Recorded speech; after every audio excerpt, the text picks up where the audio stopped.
So, good news, Ukraine is expected to receive its first shipment of US made F-16 fighter jets before the end of this year, which would mean a significant boost to the capabilities of the Ukrainian Air Force. In a call with President Zelensky yesterday, the Dutch Prime Minister confirmed the Netherlands' commitment to send an initial 18 F-16s to Ukraine before the first of the year. Although the exact timeline for their delivery wasn't detailed and is likely classified, we learned from a recently released Estonian Ministry of Defense strategy document that a coalition of nations, including the Netherlands, Denmark, Norway, and Belgium, have pledged to supply Ukraine with F-16s by the end of this year. All of this is according to the Institute for the Study of War. Additionally, in what can be seen as a testament to Ukraine's ability to rapidly adapt to U.S. technology, Russia has reportedly lost 3 Su-34 attack aircraft in southern Ukraine during the December 21st to 22nd timeframe.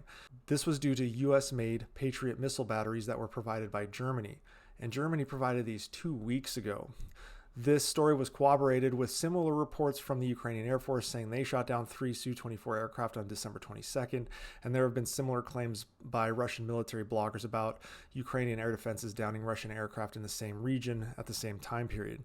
If you remember back in October, Ukraine was provided ATACMS from the US and actually blew up 11% of Russia's Ka-52 attack helicopters, and they only used 20 ATACMS. Ukraine has regularly shown it can effectively use advanced weaponry, yet they always seem to have to wait to get them, which is very frustrating. So these F-16s are likely going to Ukraine in the next few days and will be used probably effectively in Ukrainian hands, and that's good news. Now, early on, these F-16s are expected to play a crucial role in air defenses, particularly in intercepting cruise missiles, thus alleviating the pressures on Ukraine's air defenses and their ground-based interceptors. The F-16's mobility and ability to fly low make them very effective in regions with limited Russian SAM coverage. In fact, the U.S. uses F-16s as radar hunting wild weasels right now. The F-16s can be equipped with the AGM-88 HARM or the high-speed anti-radiation missile, which can neutralize forward Russian SAM sites. Destroying these expensive SAM systems is vital for Ukraine to gain local air superiority and protect its drone and ground forces.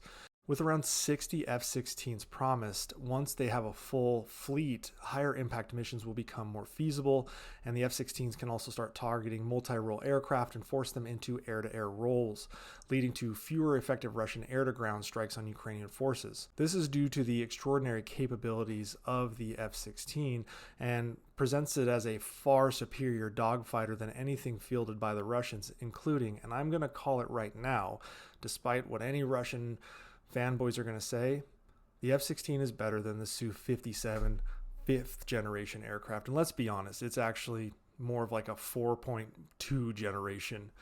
It has a 1 square meter radar cross section, which is not stealth. That's the same radar cross section as an F-18. Meanwhile, the F-16 does have a larger cross-section than both the Su-57 and the F-18 at 5 meters, but it is extraordinarily capable in the air-to-air combat fight and can detect the Su-57. Now, side note, for the purposes of coolness, the F-22 Raptor has a radar cross-section of 1/10,000th of 1 square meter, which means it is 10 times harder to pick up on radar than a Bumblebee. However, I don't even think Russia will risk losing Su-57s as they've only built like 10 of them, and frankly, they're based in the Far East on the Pacific coast of Russia. Now, I want to caveat this though. The F-16s are 4th gen aircraft, albeit much more capable in every facet than anything Ukraine currently has. They still have to deal with a SAM threat and contested airspace that will require pilot prowess. Do not expect them to be thrown directly into the fight right away. In the early months, we will likely see them used in a counter-drone role for target practice. They aren't a silver bullet to kill all the Russians, and ultimately, the F-16s won't win the war for Ukraine, but with a long-term deployment, especially with the right support, munitions, and training, they will definitely enhance Ukraine's military capabilities.